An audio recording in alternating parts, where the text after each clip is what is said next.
Hi, I'm Steven Vantassel. You're listening to Living the Wildlife, discussing all things related to vertebrate pest control as part of the Pest Geek podcast family. This is the disclaimer for Wildlife Control Consultant and Pest Geek podcast for the Living the Wildlife podcast.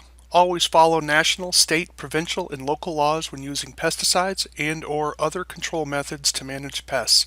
Wildlife Control Consultant, LLC, Pest Geek Podcast, Living the Wildlife Podcast, Steven M. Vantassel, or their or his affiliates are not responsible for followers' use of the information provided here.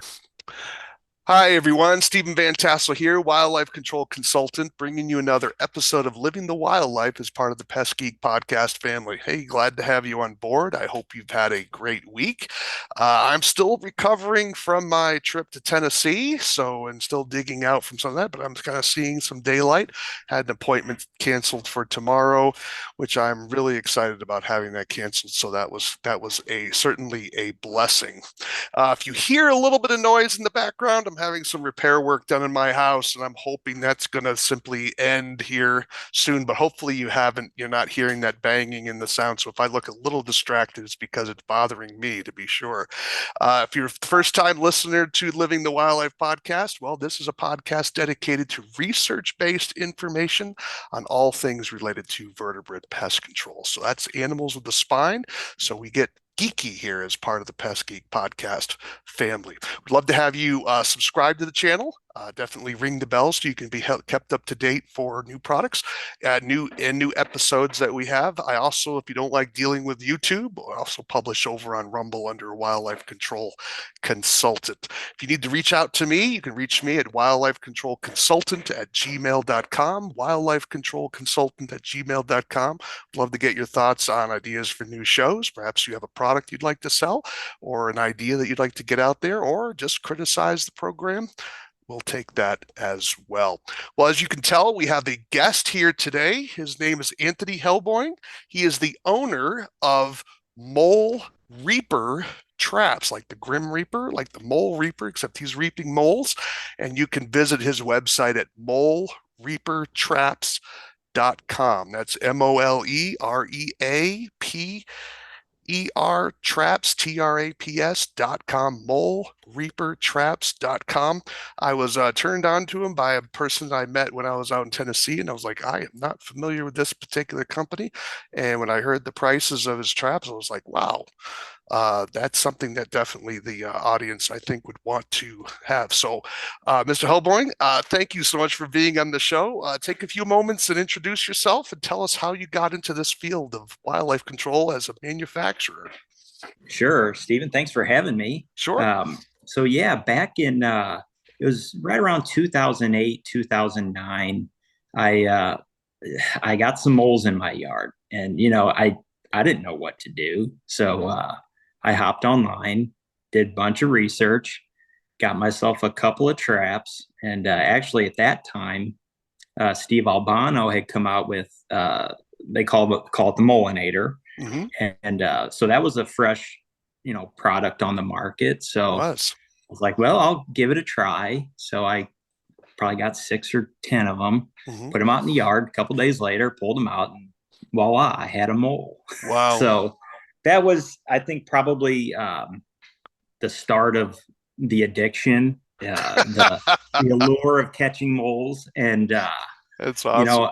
I kind of joke with Steve. I talk to Steve, every once in a while, and I'll be like, I got to give you credit, man. You got me into this game, Yeah. So from there, it kind of snowballed.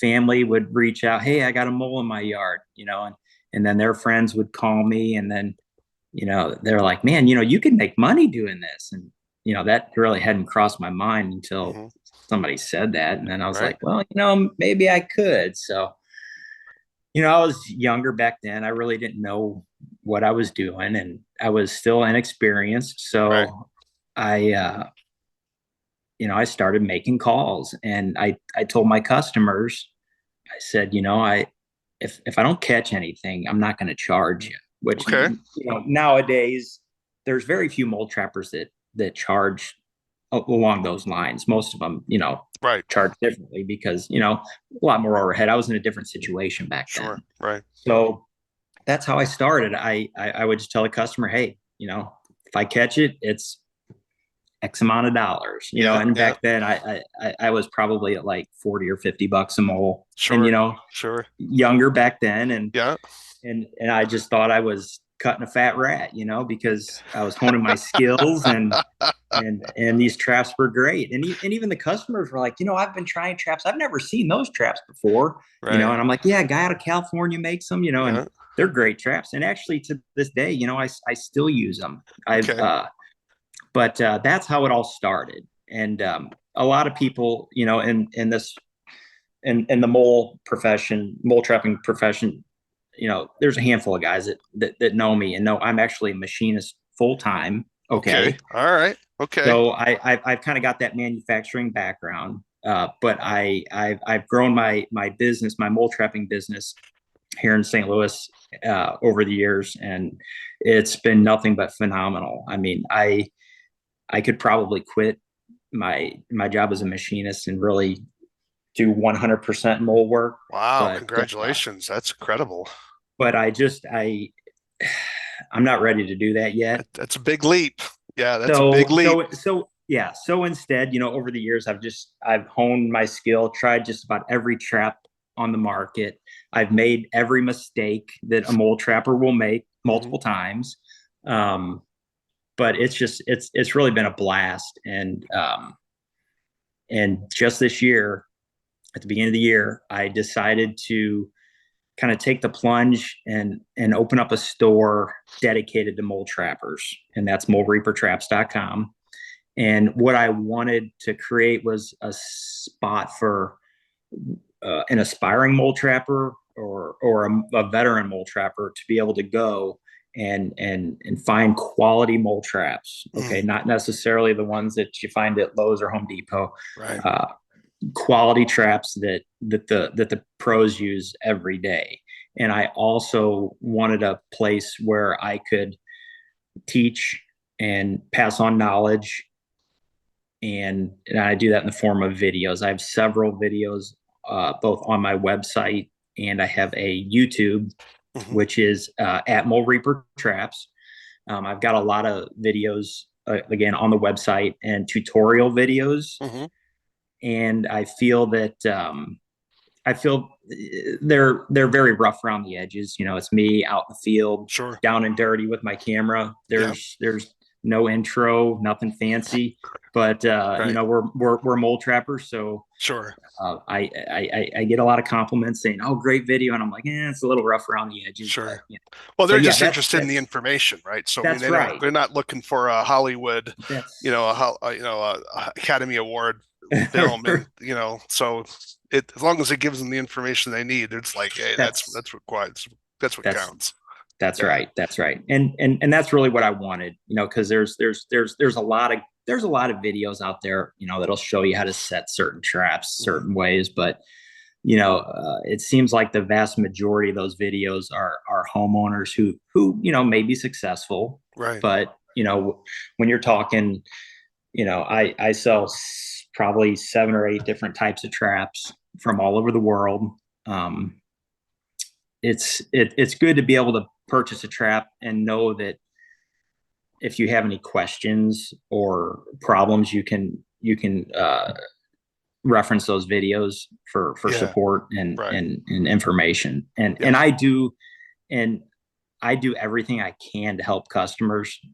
My phone, I get a lot of texts every day. Hey, I'm having a little issue with this trap. What do you think I need to do? Or, and I will do that, and help those customers as long as I can. Yeah. You know, And do they're you they're think what's your client base? Is it mostly professionals? Is it residential owners? Obviously, it's a mix, I would assume. so But it's who is your primary audience, though? I would say right now it's really about 50-50. I 50-50. originally my original intentions with the store was to really gear it towards professionals. Um, but I've had a lot of homeowners, um, come onto the store, make purchases, and I'm assuming it's homeowners because Yeah. I have things like starter kits where Right. it's Yeah. perfect for a homeowner, and we know that a professional probably isn't going to buy a starter kit. They're gonna, Right. you know, They'll buy a dozen, couple dozen. exactly, at Yeah. least Yeah. to get started to try out. But Yeah. but I was really shocked. I was originally gearing it towards professionals, and it's starting to take off. And homeowners are, I mean, there's no better feeling than when you get a text from a homeowner. Man, I've been after this mole for a month, and I finally caught it. Yeah. And a picture of a mole in your trap. It's just like Yeah. it's such a great feeling. And Sure. I think part of that is the videos. The videos are they're helpful. Right. And what species of moles do you have in your St. Louis area? Yep, I would assume the We Eastern, that's eastern it. mole. That's it. You Yep. don't have Yep. the hairy tail mole. You don't have the star nose mole. Nope. No Nope. star nose. Those No are star those are nose generally either. more up north. Okay. But yeah, so Eastern mole is the only mole species that I Okay. deal with here. So Okay. yeah. So you talk to us a little about, so you said you sell, did you say 7 traps or several? Well, several Several. probably. Okay. Well, I'll go through just a few of them here real quickly and just Yeah. show you. Sure. So Yeah. the flagship trap is the Mole Reaper. Okay. It is a Telpex type trap. It's based off the Telpex trap, which was originally and still is manufactured in the Netherlands, and Okay. it has some design advantages I feel over the genuine Telpex. Okay. So to set this trap, you basically just take it like so, squeeze the Mm-hmm. handles together, and then Mm-hmm. the dog comes down and attaches to the trigger pan. And Okay. the spring is fairly strong on it, but it can definitely be set by hand. Yeah, Okay. that's one thing I noticed is not like the scissor trap from Victor. That one can be quite, I think they've loosened the springs in the more recent iterations, but I'm showing my age here a little bit. When I was still allowed to trap moles back in Massachusetts before this is my hate Massachusetts moment here when the stupid citizens of Massachusetts banned my equipment, because, oh, don't get me started on that vote. So never underestimate the power of stupid people voting. But nevertheless, those I had to have the setters. I mean, there was just no way you're going to hand that.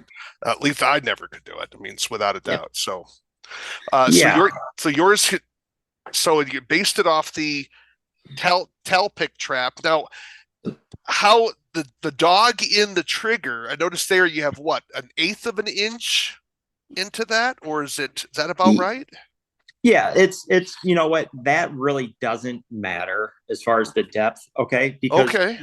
if you push it too far, it kind of resets itself, okay? All right. So Okay. some guys like to run them a little bit more sensitive, All okay? right. Okay. Like right Yeah. at, I don't know if you can see that in the camera, right at the Yep. edge, Yes, there it okay? is. Yep. Or Spot. some guys might want to run them a little A little bit, higher. a little Okay. stiffer, okay? So there's advantages and disadvantages. What I would recommend on a brand new trap like this, that trigger pan is going to be super sensitive. Okay, so Right. what I generally do is I'll run it a little deeper. Okay, Okay. to where the dog Hmm. sticks out the pan. All right. Maybe a Basically quarter like of an so. inch.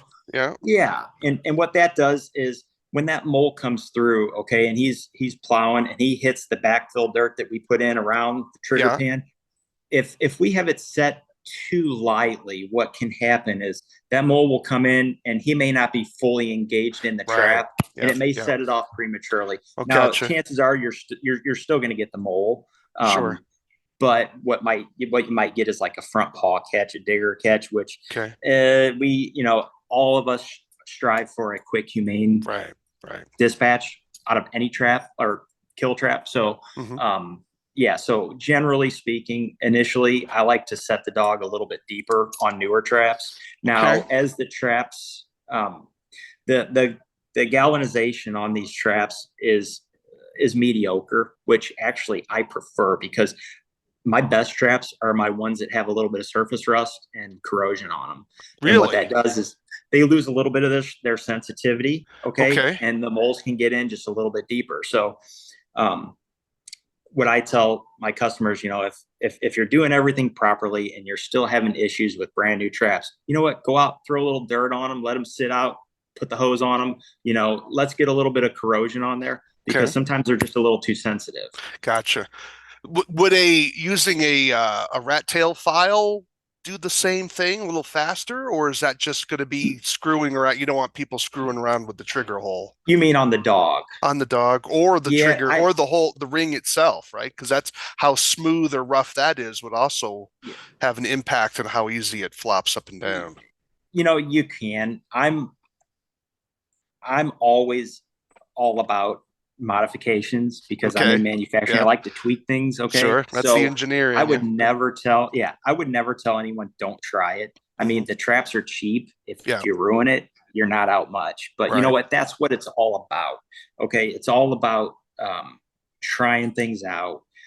There's no way that I can tell mole trappers out in the west or out in the east or up north or down south, this is what trap you need and this is how you're going to catch moles. Right. Okay. I Right. can make suggestions, but it all boils down to the trapper getting out there and trying different traps, tweaking them, doing what you got to do to make it happen. Right. So, When I but yeah, was using it's, the scissor trap, because that's my frame of reference, right? So the when I saw your trap being used in the field, I couldn't get my head past. This is how our biases really screw with us, right?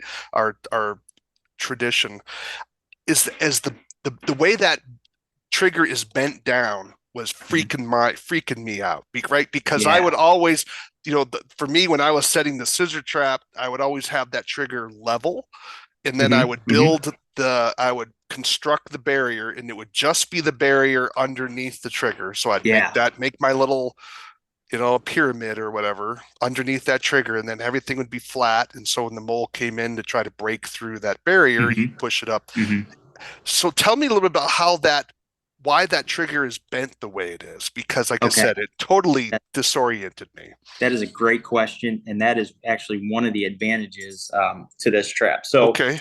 a little bit of, we'll backpedal a little bit. So, the way that I set these traps is when I open up that tunnel, I'll rewind a little bit more. Yeah. I mainly set these on surface runs. Okay. Right. Right. Number one, Okay. they're easy to see. You can Hmm. see them. And number two, you don't have to dig up a bunch of the yard or a big area to set them. Okay. So Okay. as mole trapping professionals, people are hiring us because their yard's getting torn up by moles. They don't Right. want us coming in there digging up Right. 8-10 inch diameter and just getting the trap in there and then okay, so we're in the business to make as little damage as possible when we try Hmm. to catch these moles. Okay, so when I initially open up a tunnel, I will open up it might be about a little bit bigger than a golf ball, and what I Okay. do there is I will assess the tunnel. Just by that I can stick my fingers in there, find out which way it's going, Right. and I can also normally tell if it's an active tunnel. And some Okay. ways to tell, you can kind of feel the tunnel. If it feels like it's still rounded out pretty good, that mole's probably been working through there. You can physically see the bottom of the tunnel. If it appears to be kind of smoothed over, if the dirt's smooth, you can tell that mole's probably been dragging his belly through there. You can actually see hind footprints, almost like little pinpricks. If there's enough moisture in the soil. Um, so there's a lot of things that you can tell by just initially opening up that tunnel. So from Wow. there, I decide if I want to proceed. Then what I do is I open up the tunnel just a little bit narrower than the width of this trap. This Oh, trap is really? 4 inches. Okay. Okay, so I might open it up quarter inch less. Okay, Okay. now obviously you're kind of guesstimating, and the reason I only open it up the width of the trap is because when I put the trap in there, I do it differently too. I actually put it in unset. Okay. Hmm. So the trap is not set. I open the tunnel up, clean out each side. I actually have a spoon. So Oh, the I spoon. reach up Okay. in there. I reach up in there, clean each side out. Then once I have the tunnel open, tunnel cleaned out, then I take the trap unset. I set it down into the run until Okay. the bottom of the trap contacts the tunnel floor. Hmm. Then what I do is I push it down an additional maybe half inch. Okay. Right. So Okay. the bottom of this trap is actually into the dirt Right. Below about the half tunnel. an inch. Okay. From there, I don't set it by hand. Now, if you're in sandy soil, you can actually open it up by hand. Right. And what that does is that's going to make clearance for the jaws in the soil. Okay. Yeah. Okay. So we know that that trap, when it's tripped, will fire. Right. Because there's nothing obstructing it. What I do is I actually use, here, I'll show you the exact ones I use. I use an old pair of Victor out of sight setters. Yeah. Okay. That I have actually modified. I've cut the tips short on them. The tips normally are about that long. I cut them in half. So this is a stock setter here, and this is gotcha. Yeah. Oh, that's okay. Yeah, about half, right? And then what I do is I set it just like you would set a Victor. So I take it while it's down. Now, mind you, it's down in the mold. Right. Right. Put the setters on there. Yeah. Just like you're setting a Victor. Yeah. It's a little awkward at first. Okay. So it's down in there. And then I push down slightly just to keep the trap down. And then I open it up. I cycle it a couple times till I feel it close. And then I set it. Okay, that does a couple things. Number one, it makes clearance for the jaws to close. So when that trap fires, we know that it's going to close through our dirt backfill. It's the only thing it's got to go through. And number two, it beds the trap extremely well. And this is one design improvement over the Talpex, the genuine Talpex. You can see these legs, how they're angled out a little bit. Okay. They're not straight up and down. They're actually angled out a little bit. I don't know if you can see that. Okay.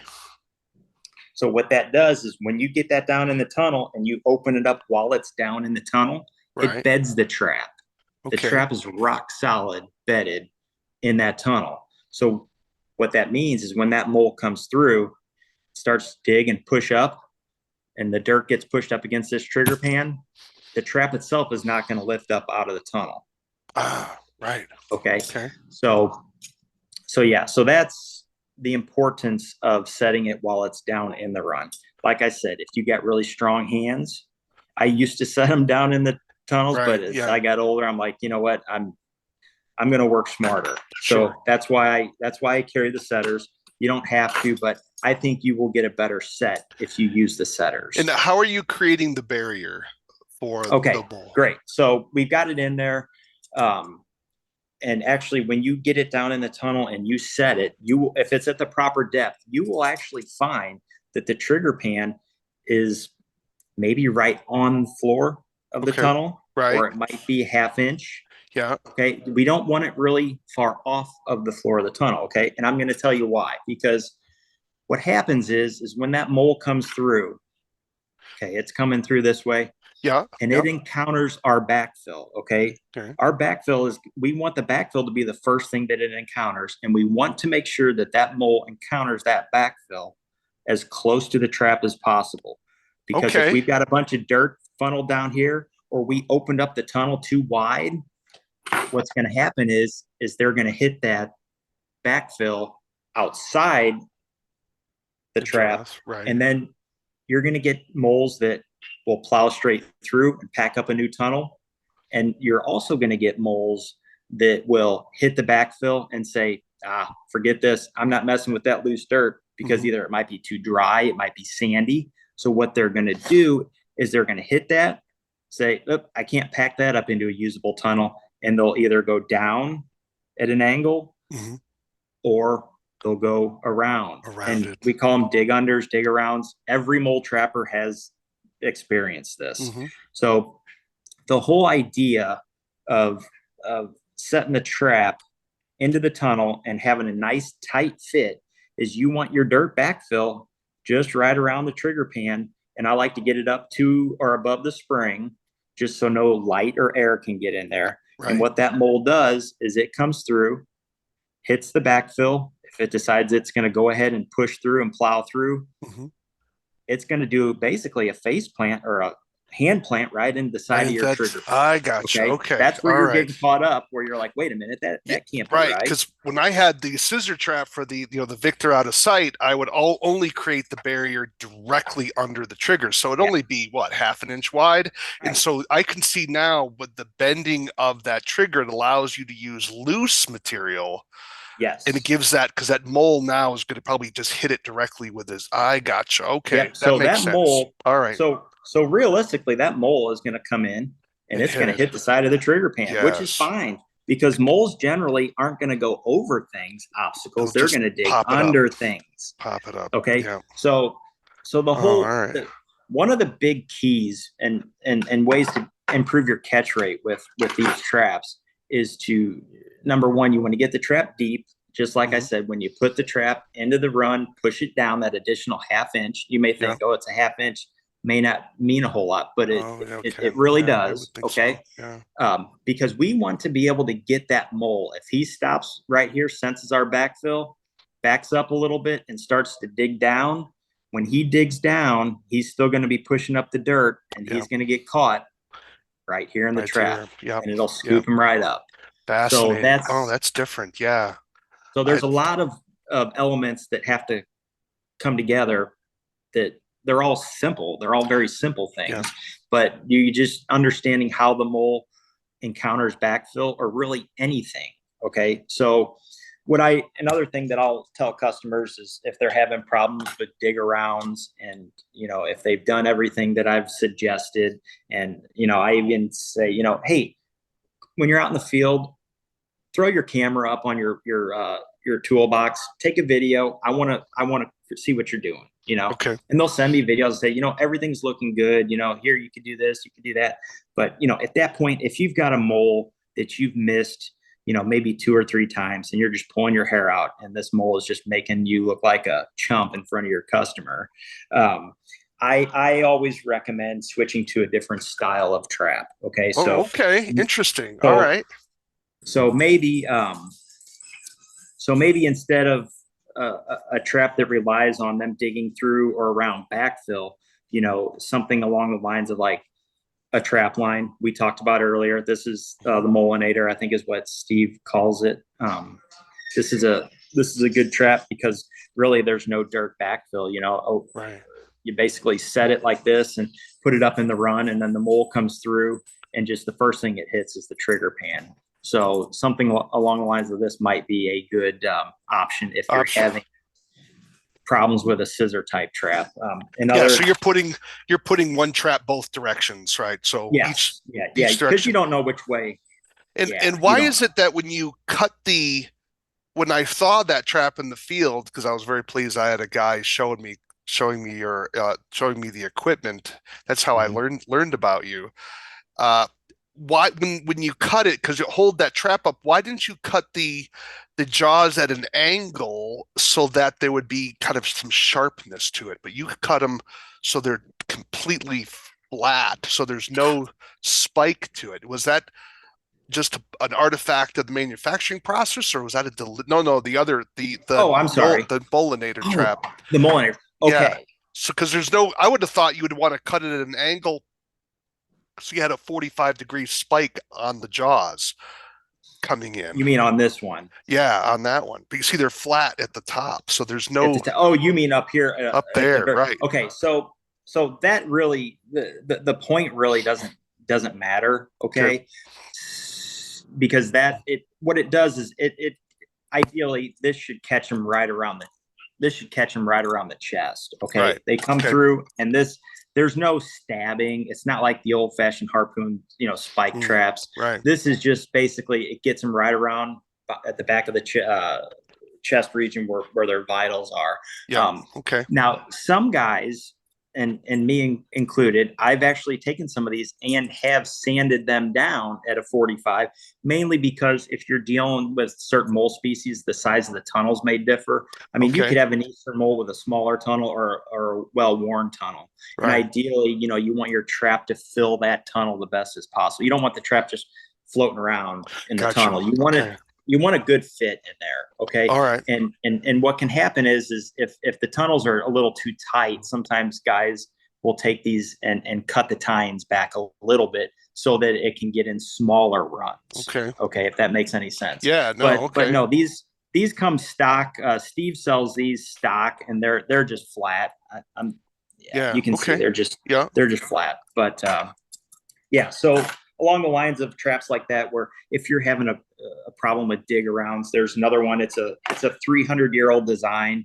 It's out of France. They're called patangs, and they work on a very similar. They're similar to the no moles. I think Wildlife Control sells no no moles. moles. Okay. Okay, but these are just a little bit different. They're shorter. They're right at about 6 inches long. I carry two different styles of these.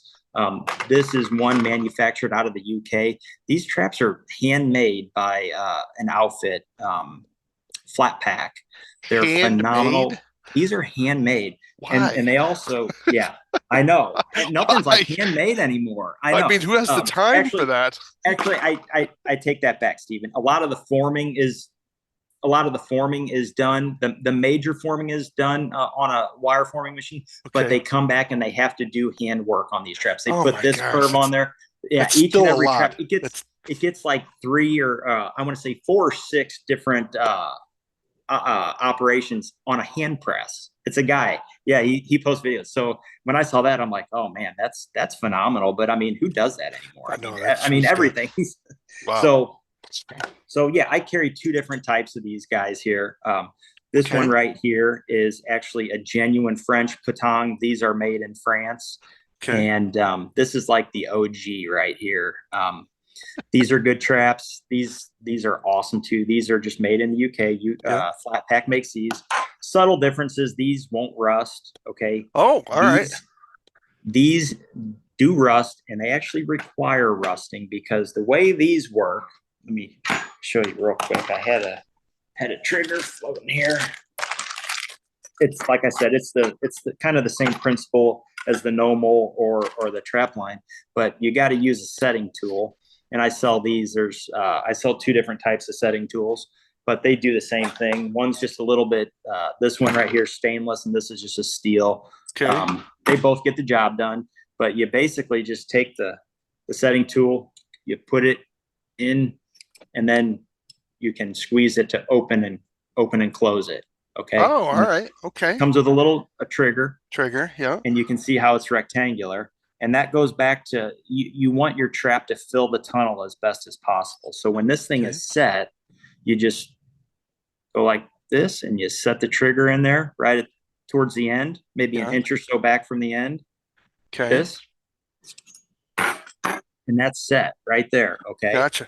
But what happens is the mole comes through, dislodges this trigger, and it snaps shut on them. Right. Same thing, just like the trap line and the no mole. These are a little bit more compact. But yeah, so that's. And so no chain with it though, so you have to make sure you don't lose it. That's correct. Yep. And a lot of guys tie them on with cordage, and I do sell cordage. And I have videos, showing the best, a way to tie them on, an easy way to tie them on, so that when you got them on there, basically you set it and it's at the right location within the trap here. Because as you can see, if you take this trigger and as you scoot it back, it's going to open the jaws up even more. Oh, gotcha. So you have some adjustability. Oh, that makes sense. Yes. I gotcha. So you can see how the trigger's square. I got it on the wide side now. Okay. Yeah. And that all goes back to when you initially open that tunnel up. I like to stick my spoon up in there. It's not just for cleaning out, but I like get it up in there, reach up in there, see which way the tunnel goes, because you might have a little jog in the tunnel. Yeah. Okay. Yeah. So I like to feel, and I wiggle it side to side, and I can gauge how wide that tunnel is. So I know which side to use on the trigger. Okay. And how far back I need to place it to where when I slide this up in there, I'll know which direction to slide it. And I'll know basically that trap will fill that tunnel completely, because you want this tine and this tine to basically be rubbing on the sides of the tunnel. Right. Slightly. So there's no world. You're not going to miss, right? It's not going to go around it. Yeah. Right. So, and then actually with these, some guys will run them upside down. You Okay. can put them in the tunnel like so. Some guys even run them on the side. You get Really? those moles that try to sneak around the side. Okay. So, but yeah, they Fascinating. most commonly are used in the upright position like this with the tines going up, and that's a good trap for Now, if you're getting. I was told, see, a lot of this equipment came out after after my state banned trapping moles with the body gripping traps. So I was told, and I would love to get your opinion on this, and that is with the patong trap, right? Did I say that Mhm. right? Yeah, that's Patong right. trap, or the similar no mole, that they said that you want to make sure that if you because with the no mole, they have a dowel that Hmm. comes with it, right? And so they said make sure that when you set it, that the trap is pushed up against the pole, I mean the rod, so that the only thing that moves is the trigger when it gets hit. They said some people would get misfires if I want to do this. How do I do this in a Here, way that people can see? But the just like idea, this, yeah, there you go. So that and people and want to be, and yep, yeah, go you ahead. want to put it up against this side Right, so that right the here, mole, so so that there's no movement in the trap that's correct. whatsoever. Would you agree with that assessment? 100%. Okay, all right, Absolutely.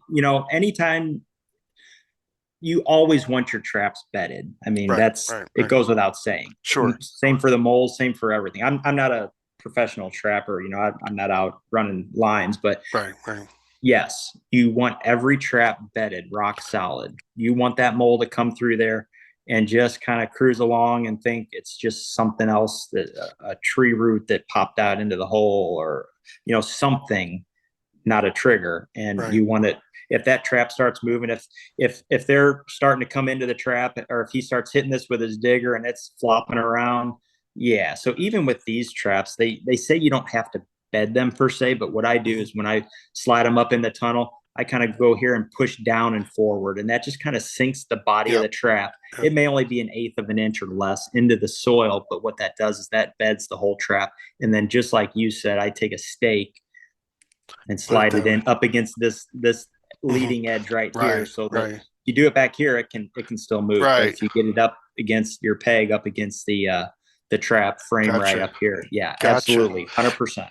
Any painting of your traps? Like you said, one of the traps you talked about a little bit of rust on it helped made it make it a little bit better in your opinion. Any role of painting, or do you just let them No, rust? No. I use the mole reaper probably 98% of the time. Okay. If I have a problem mole, I will use the patongs or the trap lines. But as far as painting traps go, um, if a lot of guys and gals, I say guys, but Right. Right. I'm including gals. Sure. A lot of trappers, mole trappers, paint their traps mainly for just visibility issues. Hmm. They don't want mowers running over them. They don't want kids, you know, tripping over them, homeowners Yeah. tripping over them.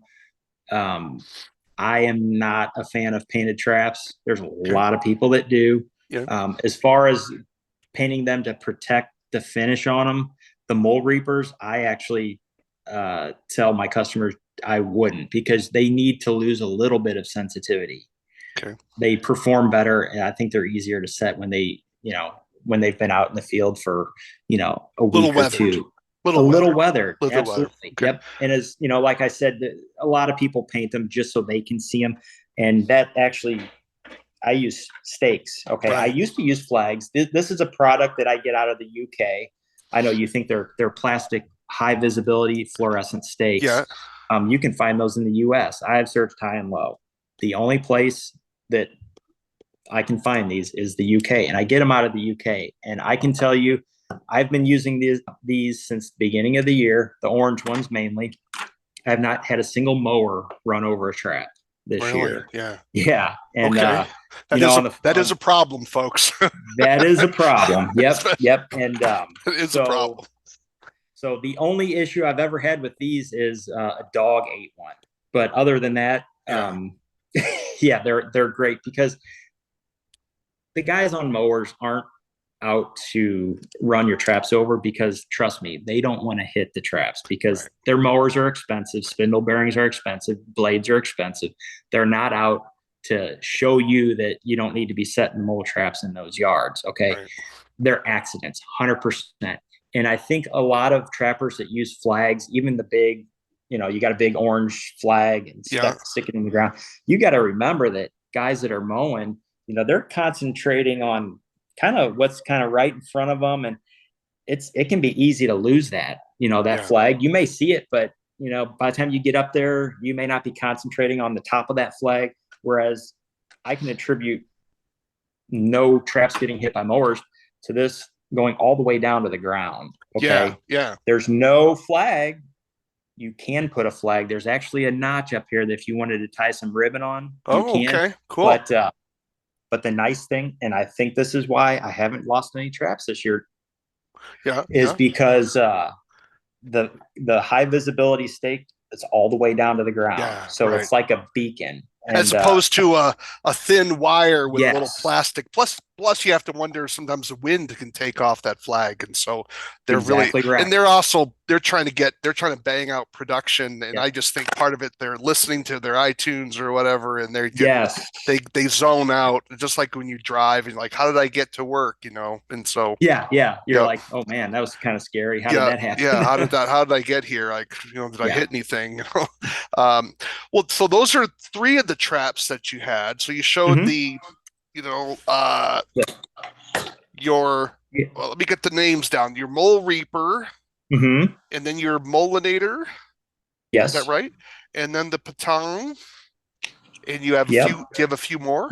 Yeah, I do. Yep, okay. I sure do. So what I'll do is this is kind of a larger trap. It's like the Nash trap, right? It's a Nash. Yep. Nash. Yep. Okay. This one's made right here in the U.S.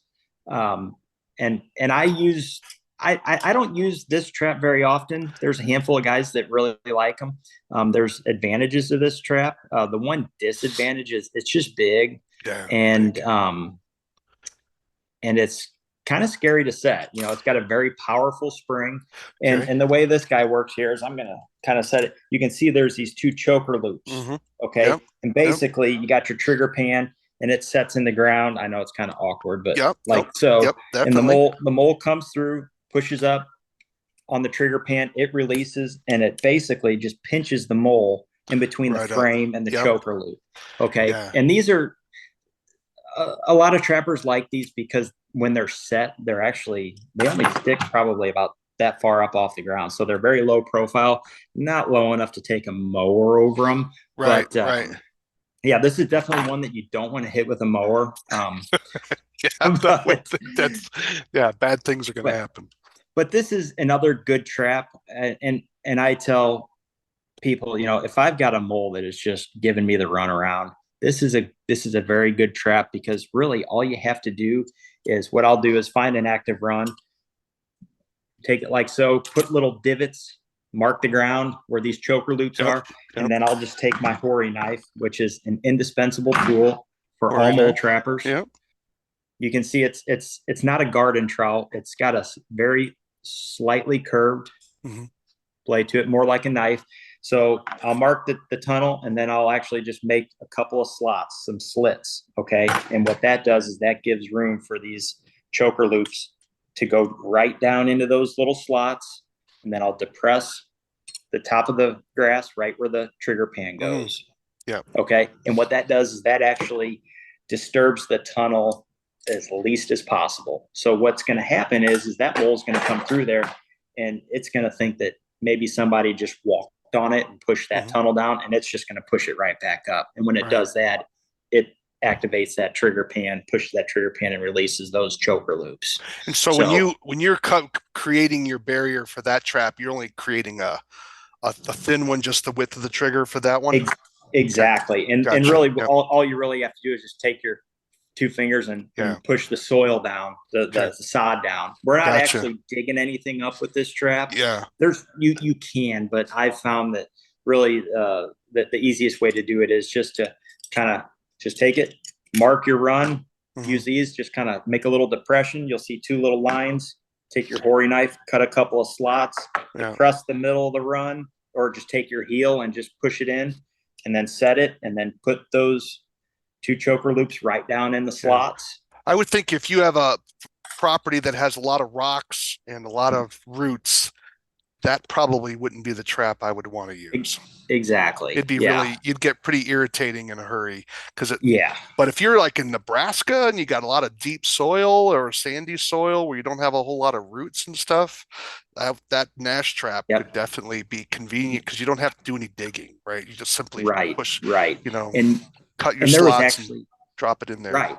And there was a company, I don't know if they're still making a setting tool for the Nash, which was basically just like two Yep. two pieces of flat steel and then maybe a little piece of square stock in the middle, and you could Yep. just step on it, and the two ends would cut slots, and then Right. that middle section would depress the area for the trigger pan to set on. Oh, no Then, kidding. So it did all three yeah, things at once. Oh, that's kind of it's neat. all in one. So you just Yeah. step on it and it goes down, pull it out, set the trap, set it down in there, and you're good to go. It's I mean, one of my pet frustrations is the market is often so small. I mean, I did a podcast once on advice to manufacturers, and that is you've got to survive, in my opinion, you have to survive 5 years before you begin to hit it.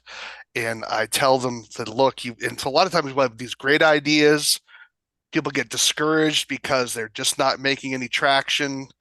It takes a while to get a product out into the wild into the wild for our industry. It's because it's such a traditional. Once a guy finds something that he likes, he tends not to change. So it's you have to. yes. It takes some work to get it out there. So I didn't even know that thing existed. I saw one for the scissor trap that was created, Mm-hmm. but that was There is. just for the legs, not for the trigger. It didn't do the trigger itself. That's still you had to do on your own. Yeah. But yeah, it's just but there's these little niche products. It's hard to Mm-hmm. find people that'll do this sort of small run jobs, you know. Yes. Yeah. And I'm It's lucky enough to where, like I said, I'm a machinist. So yeah. and I'm always, piddling with something, tinkering here, tinkering Okay. there. And, but yeah, the Nash, it is a good trap. It's well made. It'll last forever. Yeah. I mean, it's been around forever, and you'll Okay. often see on eBay old Nash traps come up, and they're still going. Yeah. There's a whole book on mole traps. There's a lot of options out there. It's amazing how Yes, they're just yes, different designs. It's yep, like mouse traps practically. yep, Uh, yep. do you have any more traps or is that it? Yeah, I've got one more One style more. of All trap right. I'd like to kind of show off here. Okay. It's called a tunnel trap. It was designed in the UK, Okay. and okay, let me see this one here. This is also made by the Flat Pack out of UK. This is the company that they make these by hand. This is another handmade trap. Oh I my know, it's gosh. crazy. They assemble them by hand, and this is 100% stainless steel right here. Oh, okay. Okay, That's so pricey. it's not cheap, but this trap will literally, it should last with proper care Oh, a forever. lifetime. Yeah. Yeah. Yeah. Without So, a doubt. Yeah. and the very cool thing about this trap is it's one trap and it can catch two moles. So the way you set this thing is you can see these two choker loops here. There's one on this side, Mm-hmm. and there's one on this side. They're independent of each other. So what you do is you push the Oh, choker loop down. yeah. Okay. And then there's a little L pin here. You flip over the top, and I'll show you here in a minute when I get. So you have two separate triggers then. Oh, I didn't realize. I thought it was just two one separate trigger. triggers. Oh, Okay, so this gotcha. one you can see this one's set off, but this one is set right here. Okay, Right. You can see the trigger pin on this side just kind of dangling Gotcha. because it's not set. So when Wow. when both of these would be set, they would look like this. Mm-hmm. And the good thing about this trap is your backfill isn't really, you don't need to be as concerned about backfill because Right. the trap itself forms the top of the tunnel. Okay, Right.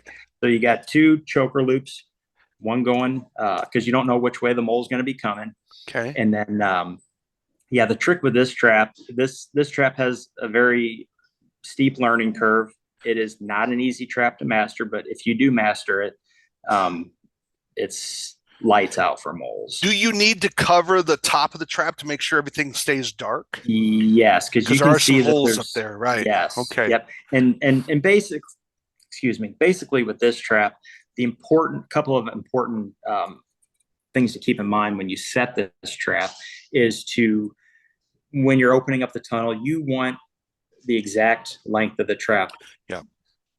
cut open. So if you have to set your trap there, or start small, work your way bigger, square off the ends, and then what you do is you clean it out very well. It's got to be, you want it to be spotless, basically. Yeah. And then what I do is you basically set the trap down until these choker loops contact the bottom of the run.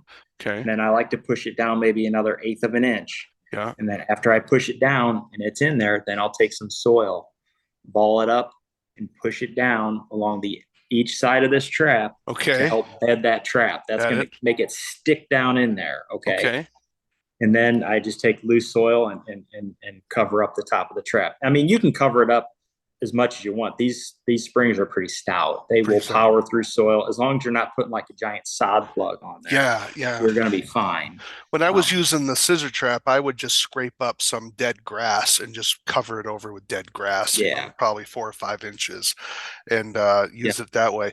Do you recommend at any time putting like a 5-gallon bucket over the traps at times if you're, I know it does hinder checking the traps, to be sure, because now you have one more object you got to move out of the way. But if someone was like, is that kid really going to leave my stuff alone?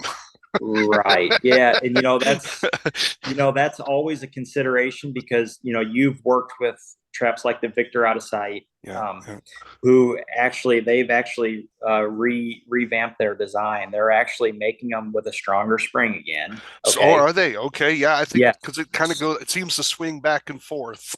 Yeah. You're welcome, Victor, for that plug. There's probably a lot of trappers out there that are watching this right now, because it's happened fairly recently. Oh, has it? Okay. And I keep in touch with all that stuff, and a lot of the trappers I talk to, some of them on a daily basis. Yeah, they use Victors, but yeah. So you have to really, there's got to be questions asked when you're setting up a yard. Like, hey, do you have dogs? What's going on here?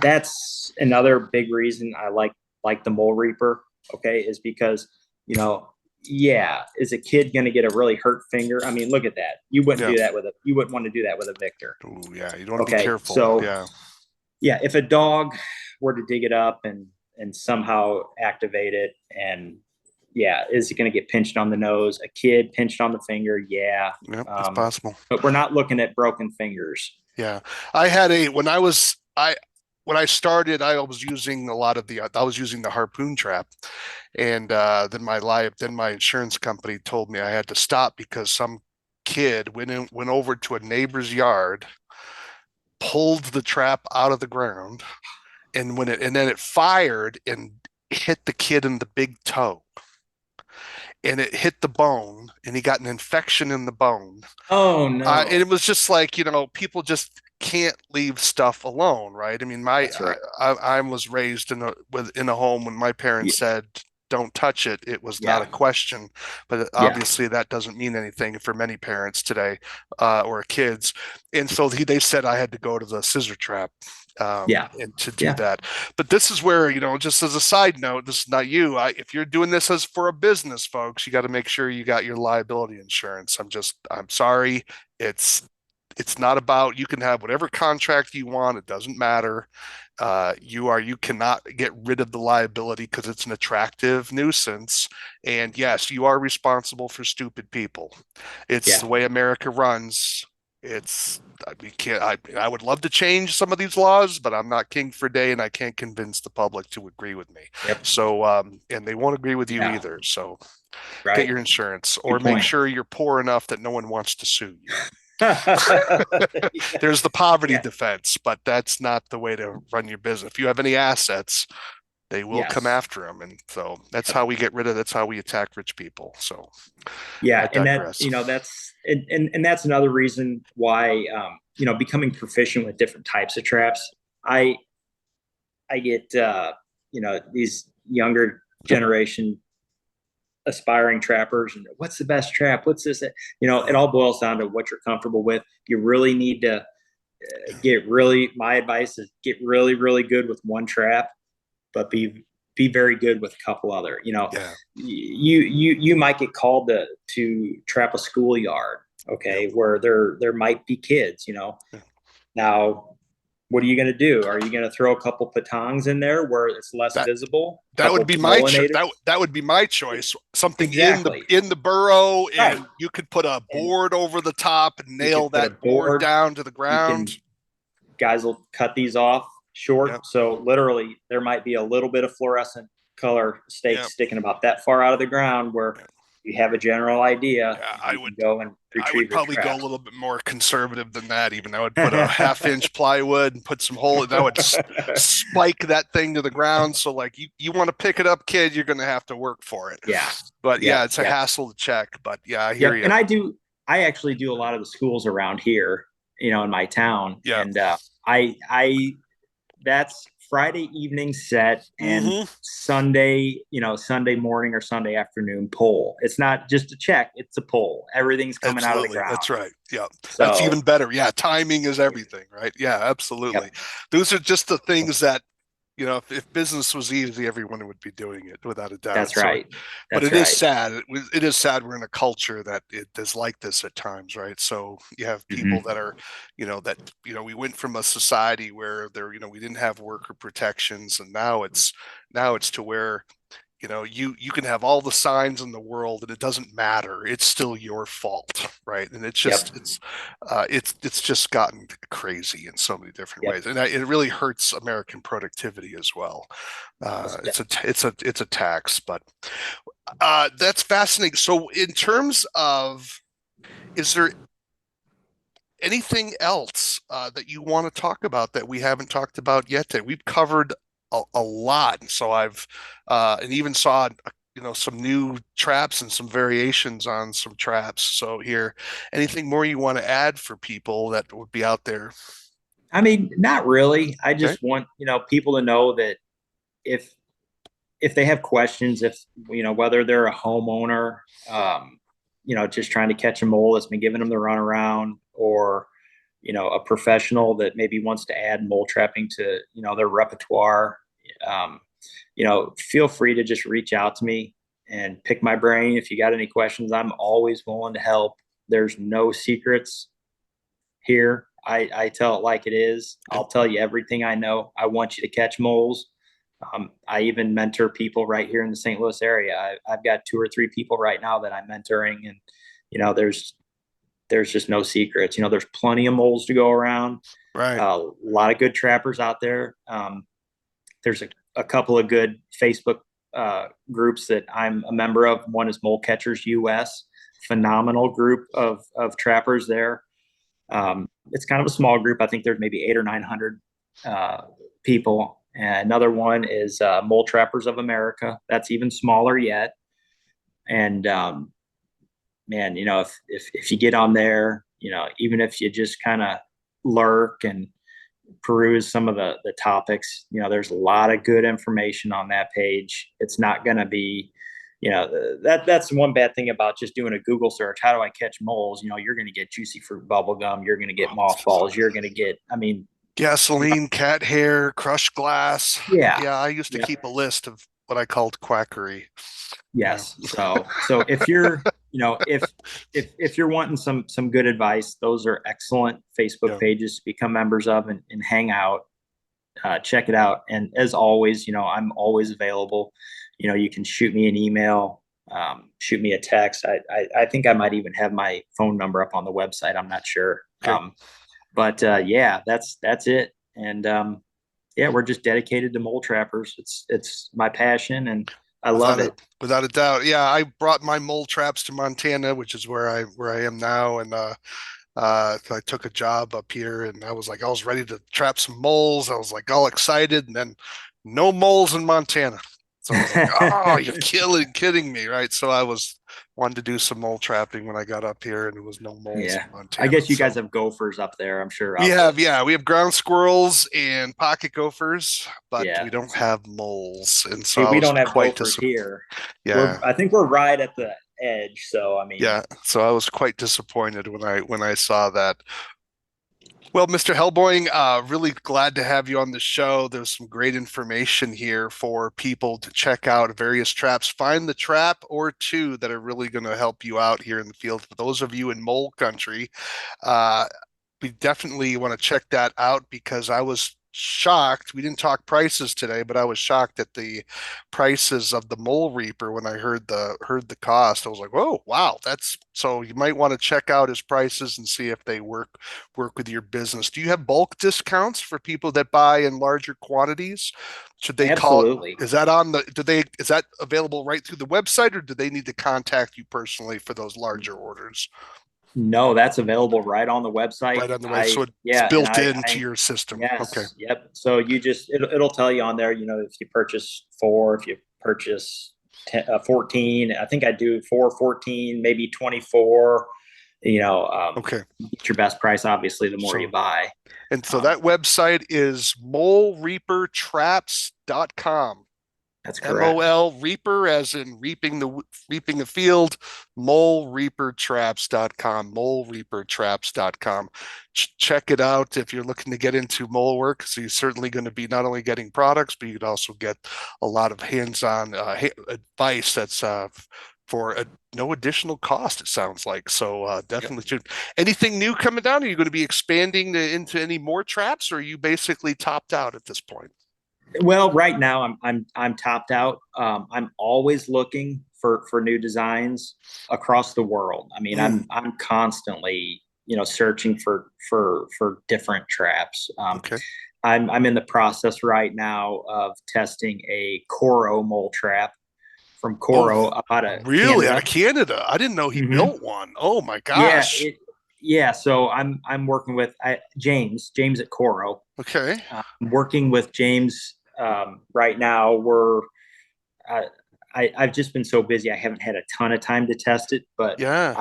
I'm in the process right now of testing that and maybe working on some tweaks to get it dialed in with him. Okay. Um, Coro trap. That's amazing. I did not know that. Well, you've heard it here yeah, first, folks. So I think this is exciting. So when you get that up and running, I do hope you reach out yeah, again and would love to spotlight the Coro trap because I'm yeah, familiar with it for yeah, other animals, but not for mole trapping. That is yeah, amazing. So that's yeah, pretty cool. and I don't know if James, moles have been caught with it. I know moles have been caught with it Yeah. through my peers. They've caught moles with them. Uh, I I don't know if it's not a conventional mole trap. Let's just put it that way. Okay. It's Yeah. Okay. I'm Well, not saying it's bad. yeah. It's like I told James, I tested it in 1 yard already. I said, man, there's potential here. I think we can tweak it a little bit, and I think Yeah. we're going to be onto something because Coro traps, they sell all kinds of Sure. traps, and I think the mole trap is probably one of their ones that lower on the totem pole, Sure. Sure. but Absolutely. Yeah. I think Yeah. it's got a lot of potential. Yeah, because It typically really it's does. used for rodents, right? So, Correct. Yep. squirrels and, animals Mm-hmm. like that. So, but I didn't even know they built one for Mm-hmm. moles. I mean, that just shows you the industry has been, it's not a tech field in the sense, you have this doubling every couple of years of power and new technology, but there has been a dramatic increase of speed of new technology Yeah. that's fast for us in terms of our field. I would say since 2000 things have really kind of taken off in terms of just different tools and simplify people. Now you look at the traps that have been developed. It is certainly an Mm-hmm. amazing thing, and I think now that people are concerned about reducing pesticide use. I mean, there's been so much hatred of trappers, right? I mean, I have what I call the hierarchy of sportsmen, right? So you have your fly fishermen's at the top of the heap, and then you have your big, upland game hunters, and then your big game hunters, and then your meat hunters, and maybe bass fishermen, and then your regular meat hunters, and then trappers, and then Hitler, right? So we tend to be just, people really hate trappers. And so now it's good to see that it's always fascinating. People hate trappers, but you set a trap, they're all interested in what you're doing and they're Yeah. fascinated by it, like a moth to flame almost. And so, but when they, comes to voting, like Massachusetts, I'll throw them under the bus again. Oh, we're going to ban so-called cruel traps. Oh, right, because we want to use pesticides to control moles as opposed to traps. So yeah, it's Yeah. Which is questionable. it's Yeah. just it just makes my blood boil if you couldn't tell, right? So, we're really glad to have you on board here. Thanks for So, having me. Yeah. anything before we go? Anything that we missed that you would like to make sure that you spotlight before we go? No, I just encourage anyone that wants to catch moles and catch lots of them, come check out my website. All right. That is molereapertraps.com. Everyone, Mole Reaper Traps. And you've been listening to Anthony Hellboing, who is the owner of molereapertraps.com, molereapertraps.com. Really glad to have you on board here. I'm glad you were able to come. Well, that's going to be it for our episode here today on Living the Wildlife. We're really glad that you all were able to come along here. It do take a few moments, if you would, to subscribe to the channel, ring the bell. If you have questions, comments, yes, even criticisms, you can reach me at wildlifecontrolconsultant@gmail.com, wildlifecontrolconsultant@gmail.com. Would love to hear from you, even if it's a criticism. And again, this is Living the Wildlife. Why do we call it Living the Wildlife? Well, because we want you to live the wildlife, not be the wildlife. Take care, everybody.